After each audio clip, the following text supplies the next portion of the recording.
Where the United States Hot Rod Association is just about ready to stage one of the wildest single monster truck battles ever held, as well as one of the most incredible mud bog championship races ever. I'm Bret Kepner, and along with Shelley, Herman, we'll be presenting the action at this incredible event. And Shelley, this might be one of the wildest shows ever. Oh, I saw them in the preliminary events. I've got my earplugs ready. There's going to be more action here tonight than I can stand. Well, I'll tell you, during the preliminary event in the monster truck action, the battle came down between the legendary Bigfoot Ford of Bob Chandler's St. Louis, Missouri racing team and Fred Schaefer's Barefoot Chevrolet. And Shelley, it looked like the Chevy may have had an edge. I think it did, and it really shook up the fans here, so I can't wait to see what's going to happen tonight. That indeed is going to be one of the wildest battles we'll be covering, but also the Mud Bog Championships will present some tremendous action. I took a look at some of the cars outside, and with this cut tire division, anything can happen. The Super Modifieds will be wild, and we'll be right back to bring you the action here in the Iron City.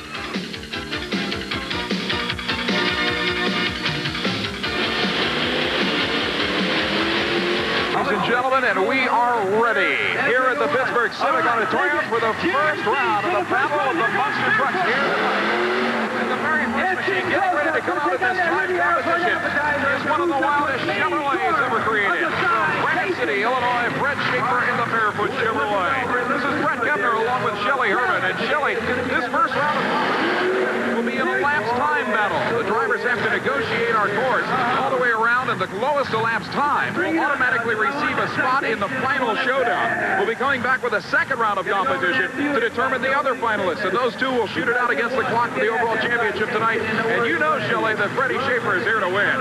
He certainly is. Boy, after last night's run, I think he just wants to show up the rest of the guys even more.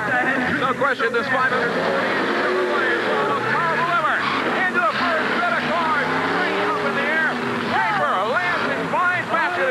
negotiate a 15-foot wide left-hand turn. Beautiful fashion. On top of the second of the cars. Into the tires. He lands, crosses the finish line, and that will give us our first elapsed time of the evening and the mark to beat. Now, I should bring up that this is the very first event in U.S. Hot Rod Association competition where, as we do in tractor or truck pulling, the first driver out will have the option of either accepting his elapsed time or coming back and trying it again. As you can see on the slow-mo, Freddie Schaefer was way up in the air. The elapsed time, by the way, 18.50 seconds. 18.50 seconds, and we'll find out whether or not Freddie will accept or decline.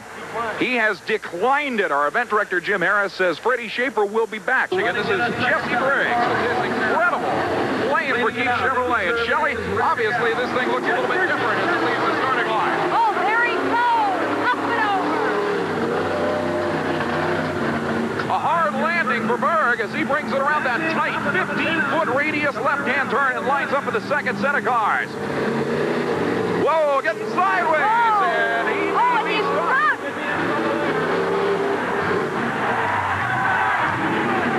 This is his first U.S. Hot Rod Association National Championship event. He's having a wild ride. You can see on the replay as he comes up and hits the cars the first time where the thing stopped. He finally makes it down over the cars. And obviously, Jesse will have to come back and try it again as he heads out of the hall. The Chevrolet fans, though, still pretty happy with his performance. The next competitor coming out from underneath the opening here at the Pittsburgh Civic Arena is a brand new truck with a brand new driver. This is Dan Patrick out of Kingston, Ohio.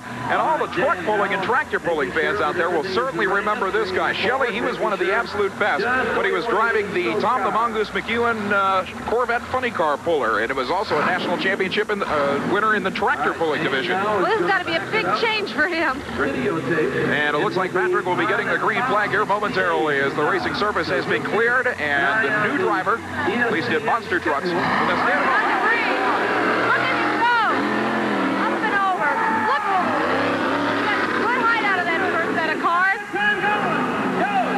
Huge wheel stand, huge launch, but it looks like something wrong as Patrick could not negotiate that incredibly tight turn. Now you'll notice that like all the other trucks, he's using both front and rear steering on this machine to make that turn. That's imperative to get around that tight U-turn at the end. Now, it's the second set, a little bit easier, but definitely nailing the throttle across the finish line. And Dan Patrick is out here obviously to win. Had a few problems in the preliminaries, but he is gradually learning Shelley, on the slow motion replay, you can see that first hit was obviously the hardest Dan Patrick has taken in his new career as a monster truck pilot. The elapsed time for that run, by the way, 29.42 seconds. Now remember, only the lowest elapsed time in this first round of competition gets an automatic berth into the final round and can sit out the next round of competition. Well, Shelley, the next competitor out in this first round of competition is a man that is here to win. Simple as that. This is the incredible Ford known as the Black Stallion of Michael VATERS. And Shelley, we first saw Michael on the U.S. Auto Association Tour last fall when this incredible home-built Ford ended up winning an event in Salem, Virginia in one of its first times out. It is an amazing truck. Now, he's taking a whole different approach to this. I mean, he came out of the tunnel like he wanted to just get right at it. Mike is an incredibly competitive young man. We found that out as soon as he built this truck. Now, he's got a new power plant in it for the 1988-89 season. 466 cubic inch cast iron Ford wedge motor. As you can see, it is supercharged, but it also has carburetors on top of it uniquely enough. But this is one tough Ford product and a beautiful piece as well. All right, the flag man getting ready. The green flag out. There he goes. The first set of cars. Completely airborne over the first set of cars. VATERS gets it on the ground, steers the front and rear now, tries to make the turnaround as quickly as possible, and he's on a He ride. got around it. Ford fans are behind him. Another big wheel stand. Sideways onto the ground, but across the finish line.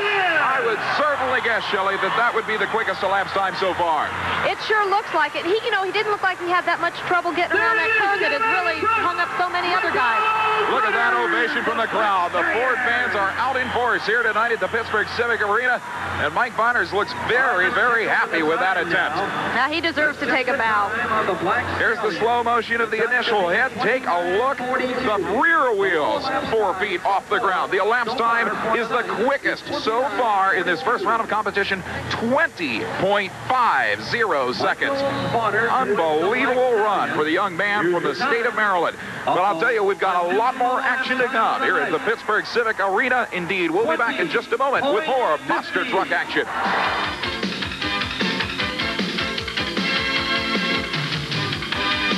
Championship action from the Pittsburgh, Pennsylvania Civic Arena with one of the wildest battles of monster trucks ever unleashed.